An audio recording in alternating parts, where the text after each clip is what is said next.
Hello, hello, my very dear audio friends hiding out there behind your web browsers. Welcome back to my studio, Warsaw, Poland. My name is Paul, and this is my humble YouTube channel, a place where we keep things versatile, in-depth and no nonsense. It's all about music production, music mixing, mastering, also audio post, sound design, game audio and more. And today actually we're gonna stick to mixing and mastering topics, because I'd like to show you my mastering chain for 2022, yes, the latest one. And you know what? I'm gonna start mastering a track together with you. Well, I can't promise you that I'm gonna make a full tutorial and it's gonna be from A to B to C till the very end, full mastering process. But, well, let's just start and let's see my chain and my way of thinking about mastering my own music. Let's go!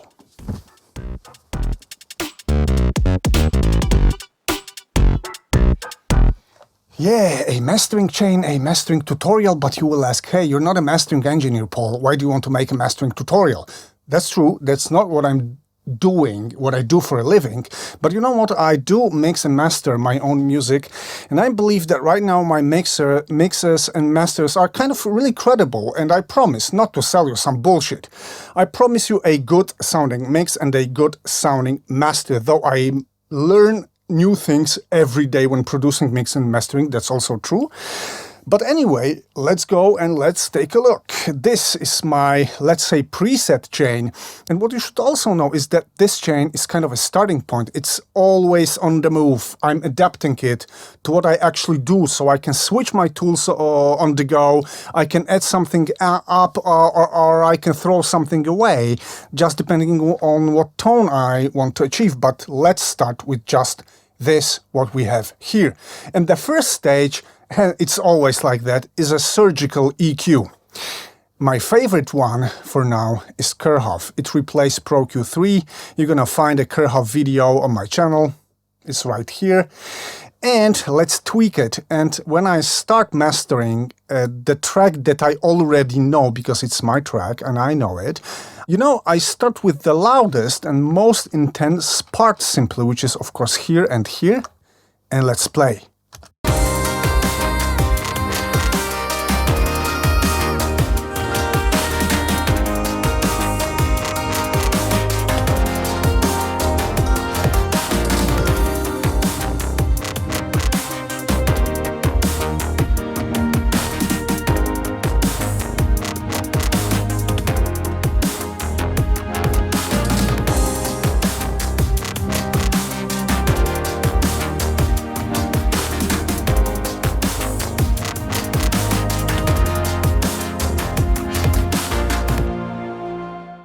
I think that the mix is quite balanced here. There are not too many audible issues to solve because, well, mastering is not the way to fix your mix. You should always remember about this.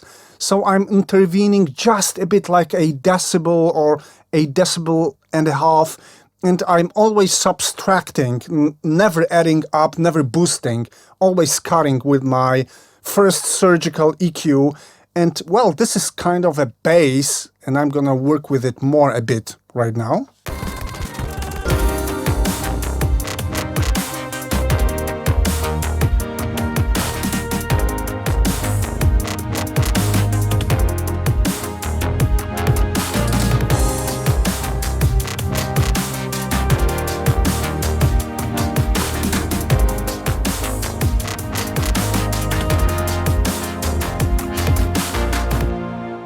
Yeah, just a couple of tweaks more and we're ready to continue, guys. The next thing, it depends on what I do. Sometimes it's Gullfoss Master, sometimes it's Theory by Voxengo, and I really use it very moderately, because if you're trying to use it too much, it's gonna screw up your balance and your dynamics as well at the very end of the chain when I compress and limit. So be careful with this when mastering.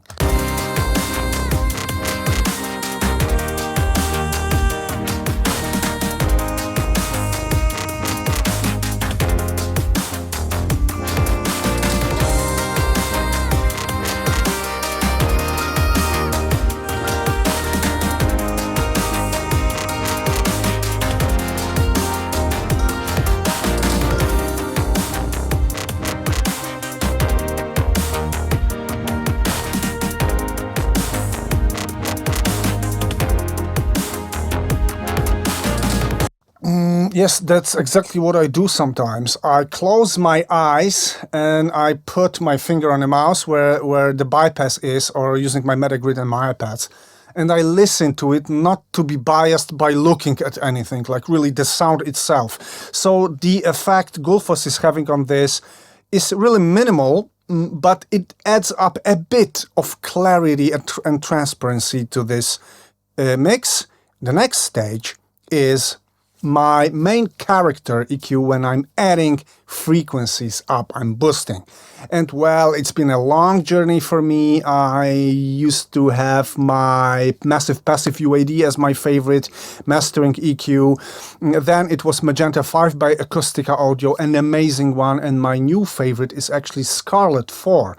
Also by Acoustica Audio. It's a modified sampled version of Sontag 432, some custom model with +6, not +9 decibels, and I believe it's absolutely amazing. Let's tweak it now.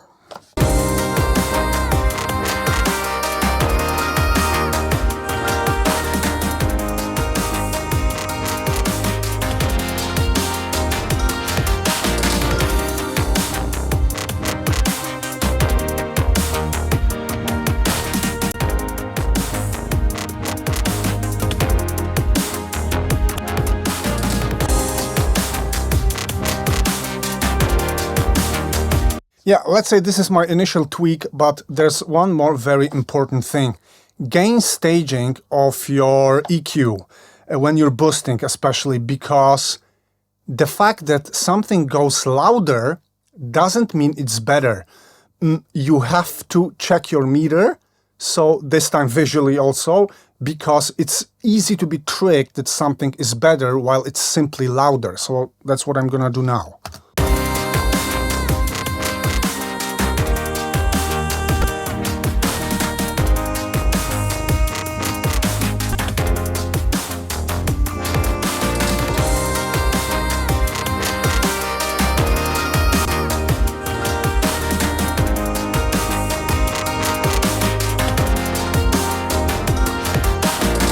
The mix got some kind of magic. It opened up, it's more detailed, it's a bit sparkling and it's rich. And that's actually what I'm looking for when using a character EQ from Acoustica Audio, really. Their EQs are really there. And guys, what I also do is that after my character EQ, I take the second instance of Kirchhoff EQ to make some additional detailed tweaks of what I did just one stage before. Let's play.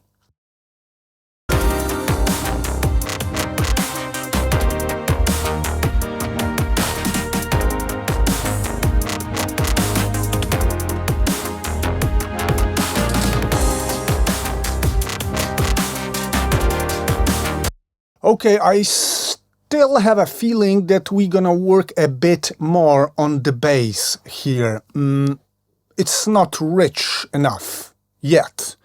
The next stage I'm using sometimes, really very, very rarely, but I'll give it a try, is Ozone 9 Multiband Imager. And yes, many mastering engineers would tell me, wow, this is wrong. If your mix is good in stereo, you don't have to do any additional imaging, widening, etc., etc. You know what? I'm not a mastering orthodox, and I'm gonna give it a go, because sometimes you're gonna get this extra 1% of some nice spatial effects. It's not gonna be much, I promise, but I'll give it a try.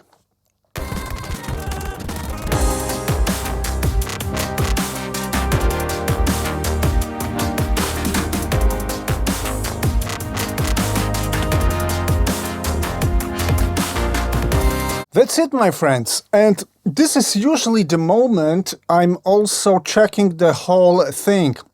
I mean, I'm gonna go for bypass, and then I'm gonna turn my chain on to see whether the mix really improved.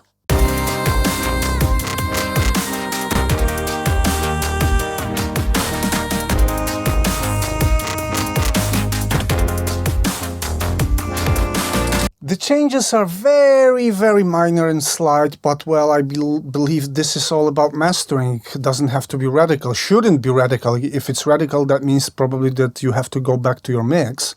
But you know what? I'm gonna tweak Scarlett more. I'm missing some more courage in a couple of tweaks. It's good. I think this is like a good still starting point. I'll tell you why it's still a starting point very soon. The next thing in my chain is usually a tape saturation, a tape machine, to give some character to the whole thing. And you know what? I use many tape machines, but for mastering, it's solely also Acoustica Audio Taupe, which is there. Simply, and what I'm gonna do is I'm gonna tweak some presets. I'm gonna browse through them and see what simply sounds good. Yeah, I was trying to tweak some record level, but I'm not gonna push it too hard. That would be my choice. Actually, C, 7, 8 and 9 are my usual choice for mastering with Taupe, and it's the same this time. And now we are getting into the area of dynamics, and it's also always a journey for me. My favorite compressors used to be SPL Iron by Plugin Alliance. Then it was Very Mu by Universal Audio. I also liked Transparent Pro C2 by FabFilter, and it's changing all the time. And my newest additions are Magenta 5 compressor, which is great for some gentle ambient cinematic like slow compression. I mean, this compressor sounds amazing. There's a vid on acoustic audio compressors here exactly. Take a look. And my latest addition, I bought it yesterday, is SSL native bus compressor. I bought it on SoundCloud for $70 in a bundle called Essentials. I thought it's a deal, but I missed the fact that this deal was even a better deal, €49 on Audio Deluxe, I think. So yeah, I made a deal yesterday. Anyway, guys, when I need more control, when I need my compressor to act fast, that's my choice, SSLG style. Let's tweak it.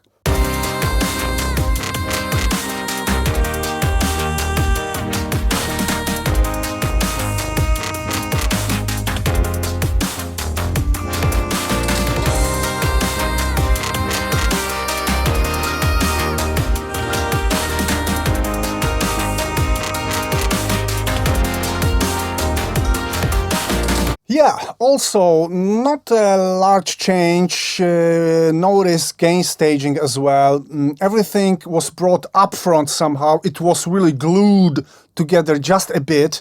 And well, yeah, I like it. This is what I like about this glue compressor, and it's truly a very good metaphor to call SSL style compression.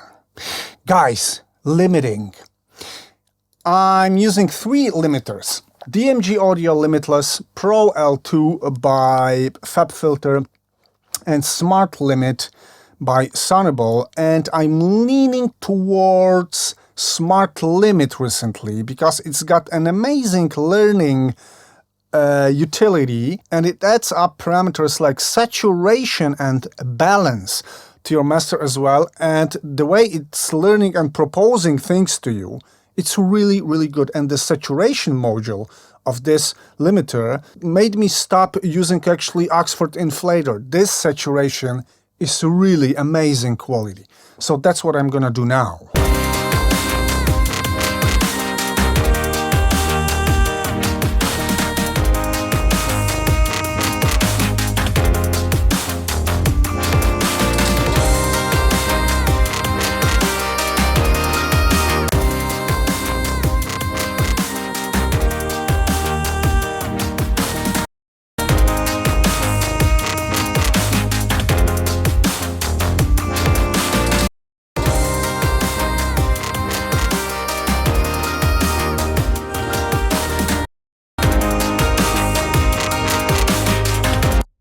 That was my limiter, so we're done, right?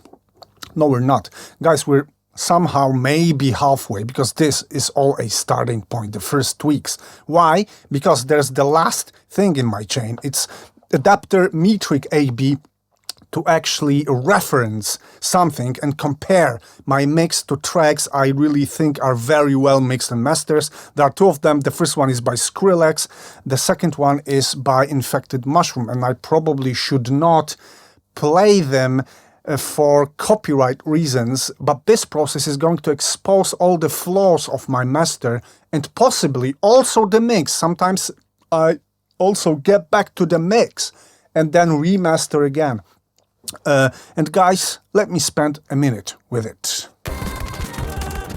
Alright, a couple of tweaks more, guys. I have listened to my references carefully, and you know what? I will get back to the mixing stage, because the mastering stage actually exposed a couple of things to be fixed on the mixing level.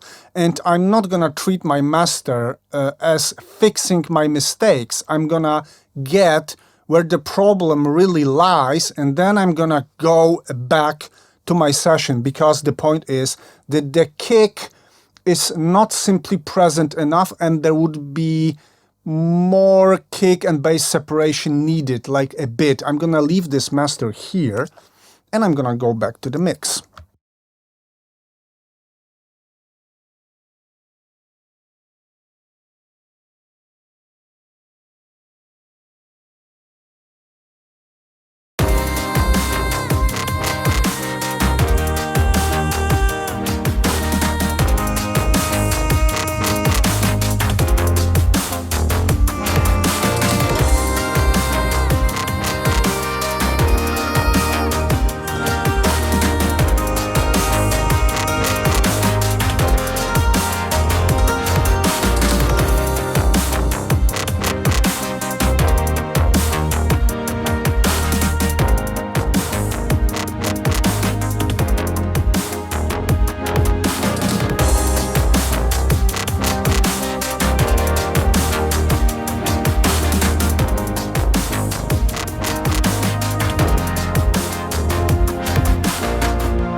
Alright guys, yes, the mix improved, the mix is going the right way as a master, but guys, it's still work in progress. The point was to show you my mastering chain, my way of thinking, and no, I did not promise you to finish this master during our YouTube session. Maybe I'm gonna do it once, like a long stream or something, but that's not the time. It's the time to sum the things up. Is it actually possible to become a mixing and a mastering engineer for the purpose of taking care of only your own music without being hired by other artists as a full-time engineer? Yeah, I think it's totally possible, and actually that's what I'm trying to do. I'm trying to add this set of skills to my professional portfolio, and as always, it's a lot of learning, trying new things, making small steps just day by day, having good resources to learn from. And guys, this is my chain, this is my way of thinking about mastering and achieving, let's say, moderately successful and good results. I believe that. But there are mastering engineers online, not only online of course, that offer their courses and lessons, and they are really mastering people, and you should mainly learn from them. I'm just gonna give you one name that you're gonna find online. It's Streaky. See that guy, see his channel. You're gonna learn a lot from this man. Of course, I'm always happy when you see my videos, you comment on them, and I hope you just enjoyed my session and that you'll be back soon. Take care.